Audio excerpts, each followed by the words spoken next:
Seja bem-vindo ao canal História na Profecia. Aqui você verá como a história mundial foi predita na Bíblia Sagrada. Sim, você descobrirá como a profecia bíblica tem se cumprido com admirável precisão no decorrer da história.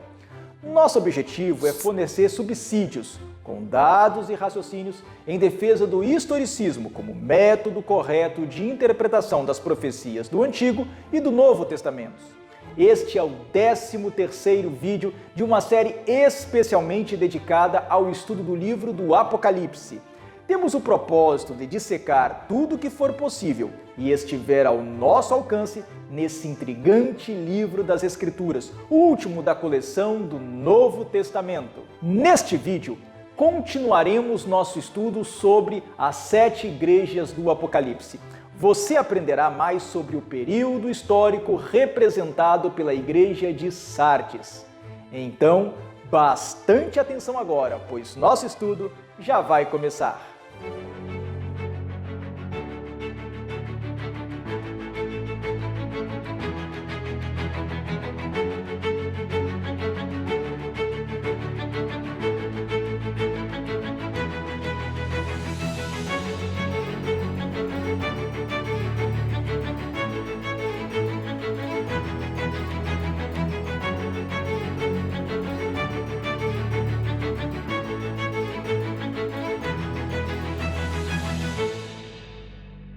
Nos últimos vídeos, temos tratado das 7 cartas de Jesus para as igrejas da Ásia Menor. Vimos que cada igreja representa uma fase ou período da história do cristianismo. Vimos que a igreja de Éfeso representa o período do cristianismo apostólico, no século I, quando a doutrina era pura. A igreja de Esmirna corresponde ao período imediatamente seguinte, quando os cristãos sofreram duras perseguições por parte do Império Romano, período conhecido como Era dos Mártires. A igreja de Pérgamo corresponde ao período do cristianismo que teve início com o governo do imperador Constantino, quando a igreja passou a receber muitos pagãos com pouco conhecimento de suas doutrinas essenciais, e houve uma mistura da verdade com o erro. E a igreja de Tiatira representa o período medieval, que foi o mais sombrio da história do cristianismo, tempo em que foi instituída a Inquisição e as cruzadas contra os ditos infiéis, que não se dirigiram apenas contra os muçulmanos do Oriente, mas também contra grupos de cristãos que não aceitavam se submeter à autoridade da Igreja Romana nem ao Papa. Na carta ao anjo da igreja de Tiatira, Jesus reprova a liderança de seu povo por permitir que Jezabel corrompa seus servos a praticarem a prostituição e a comerem coisas sacrificadas a ídolos, símbolos da idolatria e da perversão da Santa Ceia. Jezabel é aí um símbolo forte para a igreja institucionalizada da Idade Média. Feita essa revisão, podemos avançar para o estudo da carta à igreja de Sardes. A cidade de Sardes tinha sido a capital do antigo reino da Lídia, cujo rei, Creso, fora contemporâneo de Nabucodonosor. O reino da Lídia foi conquistado por Ciro, o Grande, rei da Pérsia, em 546 a.C. Nessa época, a cidade de Sardes também passou ao controle dos persas. Ela foi tomada depois por Alexandre o Grande em 334 a.C. e passou para o domínio romano em 133 a.C. como parte do legado do rei Átalo III, rei de Pérgamo, para Roma. Em 17 d.C., a cidade foi parcialmente danificada, mas o imperador Tibério ajudou em sua reconstrução. No tempo em que o livro do Apocalipse foi escrito, Sardes ainda estava em processo de reconstrução. Era uma cidade que revelava já ter sido exuberante, mas sua glória parecia já estar no passado. Entretanto, depois a cidade se recuperou, atingindo o auge de seu crescimento e extensão por volta do ano 200. Mais tarde, a cidade esteve sucessivamente sob o controle de bizantinos, árabes e turcos, perdendo população gradativamente, até se transformar numa aldeia. Após sofrer um grande terremoto em 1595, a população foi minguando cada vez mais, até restar apenas um montão de ruínas. Escavações realizadas no decorrer do século XX trouxeram novamente à tona as colunas de um antigo templo dedicado à deusa Ártemis, restos de uma pequena igreja da época de Constantino, um ginásio e uma grande sinagoga, além de obras de arte, objetos e inscrições. Aliás, a sinagoga encontrada nas ruínas de Sardes foi a maior já encontrada. Nada se sabe sobre como o evangelho chegou a Sardes. Também não foi encontrado nenhum templo cristão do primeiro ou segundo séculos na cidade. Tratemos agora do período do cristianismo representado pela igreja de Sardes. A principal característica da liderança da igreja de Sardes é que ela tinha nome de que vivia, sendo que na verdade estava morta. Por isso, Jesus insta a liderança espiritual da igreja nesse período a reforçar ou consolidar o resto que estava para morrer, pois não considerava íntegras suas obras diante de Deus. Também nesse sentido, Jesus exorta a liderança da igreja de Sardes a se lembrar do que tinha recebido e ouvido e a guardar esse legado. Tudo isso se harmoniza apropriadamente com a fase da igreja que começou depois que a primeira geração da Reforma Protestante morreu. Após a morte de Lutero, Zwinglio, Calvino e outros, o ímpeto reformatório do protestantismo arrefeceu e os cristãos protestantes estagnaram na descoberta de novas verdades e na busca de uma vida de maior harmonia com a santidade de Deus. Isso foi o que aconteceu entre o final do século XVI e meados do século XVIII. Os protestantes dedicaram-se à formulação de credos e se conformaram com uma fé religiosa meramente confessional, em que a ortodoxia religiosa é considerada quase que suficiente para a salvação, independentemente do fervor e do desenvolvimento dos traços do caráter cristão. A religião prática, em estrita harmonia com os princípios e mandamentos da Palavra de Deus, foi relegada ao segundo plano e o formalismo, com apego a rituais e meras declarações de fé, tornou-se o sinal distintivo do que era considerado um crente genuíno. Foi nessa fase da igreja que surgiram as grandes confissões de fé da Reforma. A mais famosa dessas é a Confissão de Fé de Westminster, produzida em 1646 por cerca de 120 dos mais piedosos e cultos ministros puritanos, ao lado de uns poucos, mas influentes, presbiterianos escoceses. O grande problema da elaboração de credos e confissões de fé está em que os fiéis se apegam a esses textos como verdade absoluta em matéria religiosa, acomodam-se e se recusam a investigar as Escrituras em busca de mais conhecimento sobre a vontade divina. Tudo que na Bíblia pareça conflitar com o credo é rejeitado como ponto obscuro, não relevante e desnecessário para a salvação. Todas as denominações tendem a sofrer do mesmo mal quando elaboram uma lista rígida de crenças. No período representado pela Igreja de Sardes, a maioria das denominações religiosas padecia desse mal. Isso acontecia com a Igreja Luterana. Isso acontecia também com as igrejas reformadas históricas, que são aquelas que surgiram com a pregação de Zwinglio e Calvino. Isso acontecia especialmente com as igrejas nacionais, aquelas ligadas ao Estado, como era o caso da Igreja Anglicana, que surgiu quando Henrique VIII, rei da Inglaterra, desejoso de se casar com Ana Bolena, desentendeu-se com o Papa, porque o Papa não quis anular o casamento do rei com Catarina de Aragão. Mas a separação da igreja anglicana não fez com que ela se transformasse numa igreja verdadeiramente protestante, pois na doutrina e na liturgia a igreja anglicana continuou católica. A igreja anglicana só adotou um caminho do meio entre o protestantismo e o catolicismo anos mais tarde. Tanto no continente europeu quanto nas Ilhas Britânicas, aqueles que desejavam seguir mais de perto a doutrina bíblica sofriam opressão por parte da maioria intolerante. Os protestantes tinham conquistado liberdade religiosa para suas grandes denominações, mas não queriam concedê-las para os grupos minoritários. O espírito da liberdade religiosa demorou para ser verdadeiramente assimilado pelos protestantes. Cada qual queria liberdade religiosa para si, mas não estava muito disposto a respeitá-la quanto a outros.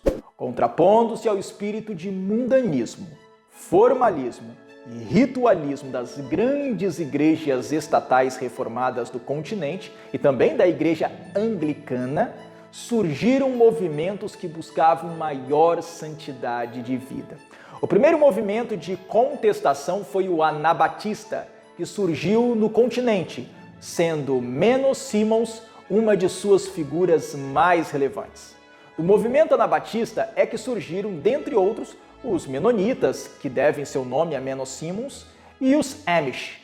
Os batistas e os Quakers são grupos protestantes posteriores que também foram muito influenciados pela fé anabatista. Os anabatistas pregavam que a Bíblia era o fundamento de sua fé, que a adesão a credos ou confissões de fé não é obrigatória, que a salvação é obtida por uma relação de compromisso e fé com Deus por meio de Cristo, e não pela subordinação ou pela intermediação de uma estrutura eclesiástica, e que o batismo só deve ser administrado por imersão e na idade da razão.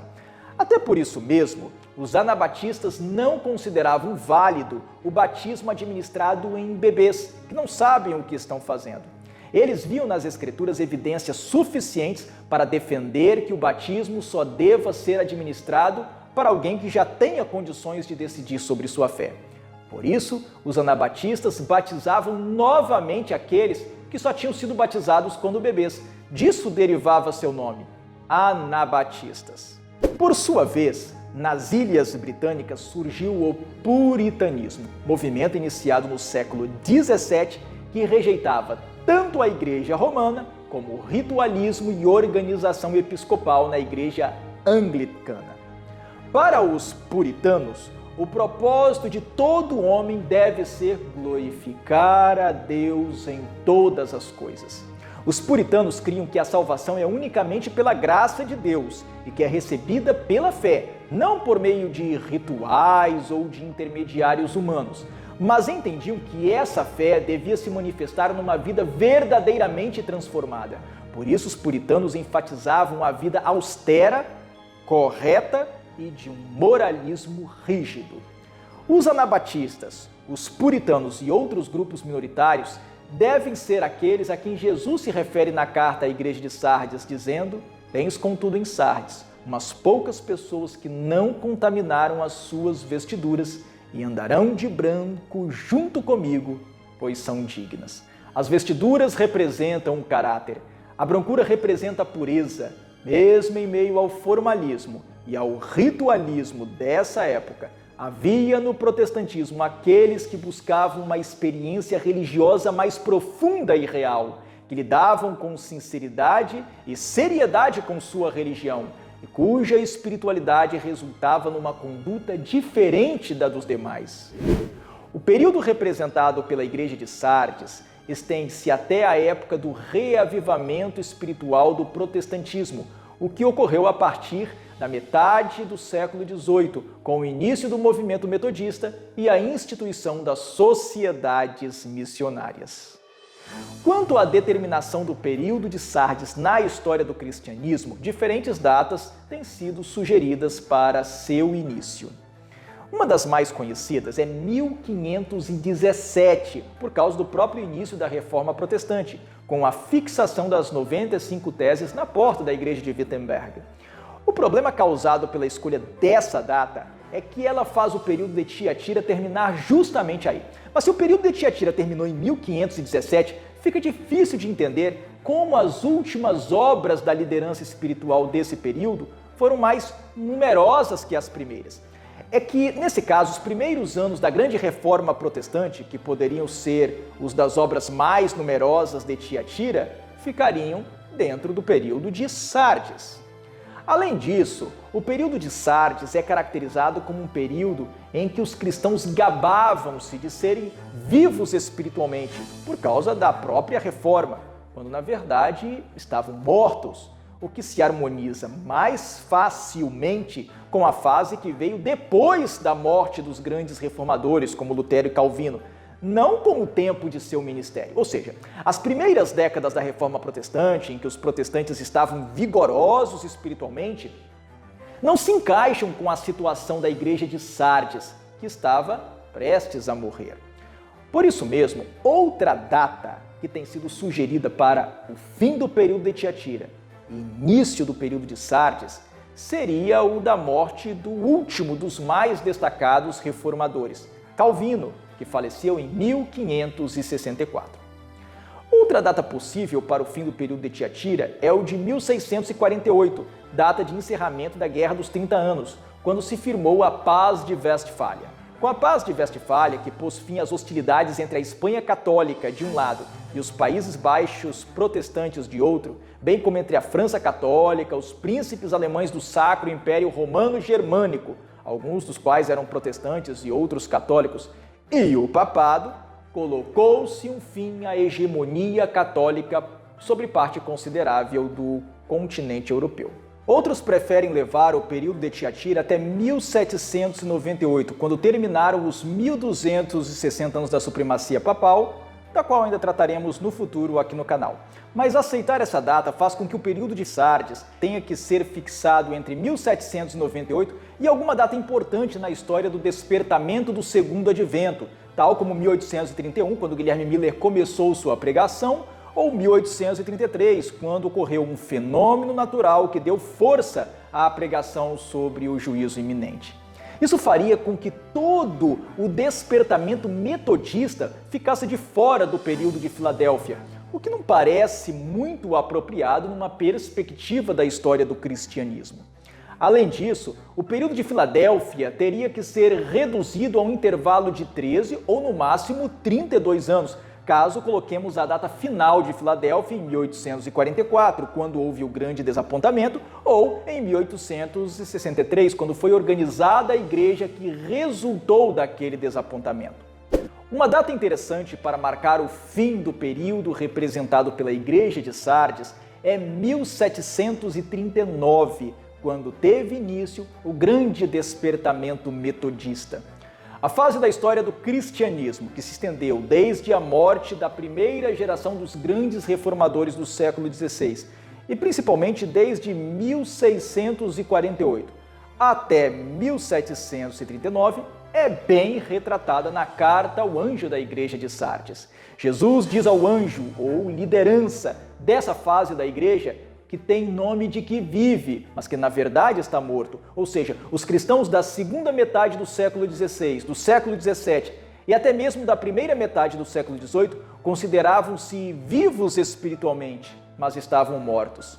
Vangloriavam-se dos grandes feitos dos homens que iniciaram suas denominações religiosas, como Martinho Lutero, João Calvino, Zwinglio e outros, mas não tinham o mesmo fervor nem pesquisavam intensamente as Escrituras em busca de novas verdades. Aos cristãos desse período, especialmente à sua liderança, Jesus insta para que sejam vigilantes e reforcem aquilo que resta, que está para morrer e que, portanto, ainda está vivo. Ele apela para que eles se lembrem do que têm recebido como legado de fé e doutrina, para que guardem esse tesouro e se arrependam de seus pecados, especialmente os pecados do mundanismo, da indiferença quanto às coisas santas e da hipocrisia. O protestantismo tinha perdido parte considerável de seu vigor. Tinha se tornado uma religião apenas nominal, em que era cristão aquele que professava seguir um credo, mesmo não tendo aquele vigor para seguir a verdade de qualquer maneira, qualquer que fosse ela. Os protestantes diziam fazer da Bíblia sua regra de fé e prática, mas não seguiam todos os seus ensinos. Seus conceitos ainda estavam misturados com muitas tradições baseadas na mera sabedoria humana e não no assim diz o Senhor. Por isso é que Jesus diz: arrepende-te. E você, tem vida espiritual? Está desejoso de fazer tudo o que o Senhor Jesus orienta em sua palavra? Quer mesmo fazer da Bíblia um guia seguro para a sua vida? Está interessado em toda a luz que provém de suas páginas? Ou Jesus também lhe diz que tem nome de que vive e está morto? Você também precisa consolidar ou fortalecer aquele restinho de vida espiritual que está para morrer? Se sua situação é essa, então ouça o apelo de Jesus. Lembre-se do que você já recebeu de maravilhoso da parte de Deus e de sua palavra. Guarde bem esse tesouro e arrependa-se de seus erros. A promessa feita para os cristãos do período de Sardes é para você também. O vencedor será assim vestido de vestiduras brancas, e de modo nenhum apagarei o seu nome do livro da vida. Pelo contrário, confessarei o seu nome diante de meu Pai e diante dos seus anjos. Que Deus nos conceda a graça de sermos vestidos de vestiduras brancas e de termos nosso nome reconhecido pelo Senhor Jesus diante de seu Pai e diante de seus anjos. Que Deus o abençoe.